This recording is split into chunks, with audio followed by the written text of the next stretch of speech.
If you are watching this channel for the first time, please we advise you click on the share button, click on the red subscribe button, and on the notification button, so that when we have a new episode coming out, directly it will be shared to you. You will have the link and be notified of this edition because they keep on coming and it will interest you. It will move you to another level. Welcome, viewers and listeners, to the Daily Positive Living Principle channel with Dr. Daniel Otto. In today's episode, we'll be talking about strategies to implement the love languages that maintain connection and connectivity in our marriages and in our relationship. In our last episode, we talked about the love languages, and we talked about 8 love languages that will maintain relationship and maintain connection in our marriage and in our relationship. But in today, we are going further, stretching it further, to talk about the strategies on how to implement them. There is one thing to know and there is another thing to do. Any knowledge that is acquired without being implemented or applied is bondage, corporal punishment, and charismatic affliction. And so many people know, but few go on to implement. And that is where the problem is. When you know and don't do, it is like you are in the water and soap is entering your eyes. It is the kind of sickness we see in medicine called diabetes mellitus. In diabetes, there is so much of sugar, excessive sugar, but the body is not using them. That is bondage. It is like somebody working in the bank and counting money, and money is not entering his pocket. He's suffering from pocketitis, or no, he's suffering from monaria, that is lack of money. While others are suffering from malaria, he is suffering from monaria, that is money infection. So many people know, but they do not do. We need to progress from the level of knowledge acquisition to knowledge application, and that is wisdom. Knowledge is just acquisition of information, facts and figures, but wisdom is the application. No wonder wisdom is knowing what to do and doing what you know. That is the only way you cannot be stranded. Anybody that knows what to do and do what he knows, that person can never be stranded. And so in our marriage, and when we know the love language, you should know how to implement them. And so we are talking about this level of doing, this level of implementing, this level of acting on the knowledge that we do, so we can have a healthy marriage and a healthy relationship. We are talking about strategies. What then are the strategies? Just to let us know that the word strategy is a military word, coined from a military word. It's an act of planning and directing in a coordinated movement that is targeted, specific targeting. It is called tactical planning, and this is done in a war or in a battle where generals are directing and commanding with a unit command to specific target areas, and that is the word strategy. Strategies are implemented and directed. So you can have activities, you can have ways or modes of how you can implement them. So strategies are very key. And without strategies and without making plans on how to implement them, you may just stop at the level of knowing and not do at all. In this episode, we'll be talking about 8 solid strategies that will help us to implement the love languages. While we talk about 8 love languages, we also have 8 love strategies that can also help us to be able to implement them. So what are we talking about? 8 strategies that can make us implement the love languages. And what are they? We're going to be taking it in series, and so in this episode I may give you like 2, and then we'll continue in the other subsequent episodes. One of the strategies that we need to use to be able to implement the love languages is training and study. Many people learn. There are many ways that people learn. People learn by mistake, people learn by experience, people learn by observation, people learn by experiences and others learn by acquisition and others. But one of the best way to learn is by training and by study. Let me stress here that there is a difference between reading and studying. When you read, reading is like flipping through the pages of the paper without remembering anything. You are just trying to gather information. But when you talk about study, you move to another realm of learning and researching. You enter into a realm of research so you can have evidence-based decision. You enter into a series of research so you can have some hypotheses, some theses that at the end of the day, you will be able to gather some findings and that will lead you to some recommendations for implementation. So study is a deeper level, and that is what differentiates an average student from a first-class student. First-class students, they don't pass exam in the exam hall. They pass their exam in where? In the library, because of adequate preparation. In studying, there is focus and concentration, discipline. No wonder in studying, they take specific measures. Anybody that is studying takes time, focus, discipline, sitting down to underline and write in and read in between the lines, and to make some specific points and targeted specific direction. That is what we are talking about. So studying is a graduated knowledge, it's a graduated act of going deeper to know some findings and have evidences that you can use to implement. And that is what we're talking about. So training and studying. Why are we talking about training and study to implement love languages? Knowing fully well that the two people are coming from different backgrounds, we need to study each other. Let me tell you that a man is a wombless man, while women are womb man. So there's a big difference between the two, because the introduction of that womb into a man brings a lot of additional things that we need to study. A man carries the seed, but the woman carries the womb. And that womb is the one that causes all the hormonal displays.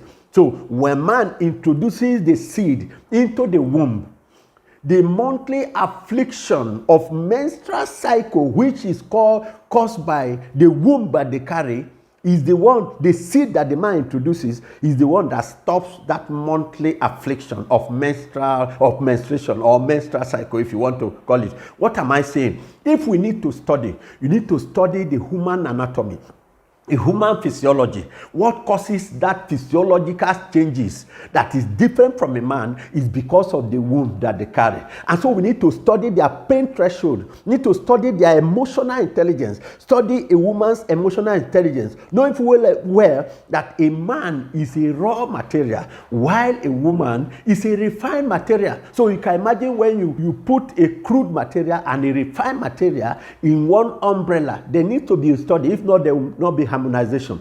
In fact, the process of refinery is another thing else. So we need to talk about studying. So we need to go deeper in studying. Without studying, you will not be able to get the nitty-gritty of what the woman is or what the man is. So it needs both settling down to undergo this training and studying of each other so we can implement well. Failure to do this will lead us to a lot of issues and a lot of differences that may be unresolvable. And that is why we are talking about this. So we need to study. This study, we need to stretch it further so we can do it on a daily basis. You cannot study a woman enough. So for all the days, you need to study and study and study until you get to a level where people begin to understand each other. The Bible says, study to show yourself approved. It didn't say read to make yourself approved. Study. So study is a graduated level. No wonder in the book of Jeremiah said, when I found your words, I ate them. So studying is like eating. You are now eating. And eating takes a process of mastication, take a process of chewing, and then digestion, and it comes to assimilation. Even if you talk about refinery, so many things, procedures are there. So it has to involves a lot of processes. So we need to take time to study so we can now understand each other. This is what we are talking about. So we need to study the woman on a daily basis. We need to study each other to a level where we can become useful to each other, and we can now begin to understand each other, speaking the same language, having the same perception, so our marriage can work out. So this is one of the things that we need to study. Is very, very key. Number 2 of those strategies is what we call exchange language transfusion. This is very, very key. What do I say again? Exchange language transfusion. Remember that every one of us were speaking different languages before we came together. What I mean by different languages is different understanding, different background, different qualities, different experiences, different exposures, different upbringing, different disciplines, different exposure to life, to money, and all that from our individual homes. And when we come together, we need to begin to speak the same language. And that same language is what we are talking about, an exchange language transfusion. This is very close to a medical word called exchange blood transfusion. Remember, when there is a pathology or there is a problem, when the blood is polluted, in a jaundice situation or other conditions, when the blood is polluted, there is a procedure which is a potentially life-saving procedure in medicine called the exchange blood transfusion, where the old blood is removed and withdrawn from the whole body, and then a fresh new blood is being introduced so that the person can be fresh and be made whole. That is exactly what we're talking about in exchange language transfusion. So that all the languages that we know before we came together, which has polluted us in one way or the other, negatively, all those ones will be removed and withdrawn from our system. And a new language, a harmonized language will now be introduced into our system so that both of the people can be speaking the same language. This is what we're talking about, exchange language transfusion. And to let you know, the most powerful thing on earth is a word. The words we speak are very, very heavy. No wonder the Bible says that how powerful and forceful are the words of a king.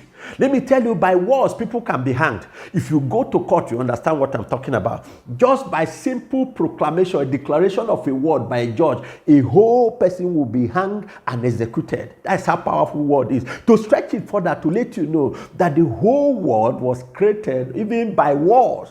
Words. So human beings came into life and being by the word. So we need to take our words very serious. Why am I talking about this? When we come together in marriage, one of the things that should be taken seriously and which we do during our wedding is a marriage oath. That marriage oath is just the word. When two people come together, say, I leave my family, I leave my father and mother, and we cleave to each other, that word is very, very powerful. And so many people take these words very casual. And that is why we are entering into problem. When we say that one, it means that there is an exchange. There is a language transfusion that is occurring at that moment. This is the beginning of the baptism or the induction into this exchange language transfusion. So we can begin to talk about or speak the same language that will make our marriage to work. So that should not be taken lightly. So that every negative thing, generational causes that we have before, as we are taking that oath in marriage of coming together, everyone is removed. All those things are removed. And then a fresh new one is being introduced. This is why wedding is being organized. So that in the presence of God and in the presence of people, that word now will come into being to sanitize and conduct the exchange, which we call exchange language transfusion. An induction and a baptism of both people so that they can begin to speak the same language, having the same understanding and having the same perception. This is the only way our marriages can work. And so we should take this very seriously so that things can begin to work. As I begin to round up this episode, I'd like to give you a story to drive this point closer. There's this story of Mr. Douglas and the married woman. One day, the husband and wife, after being together in the early morning, the wife now went and took her bath and then came out of her bathroom with her towel on, and then suddenly a man now knocked at the gate.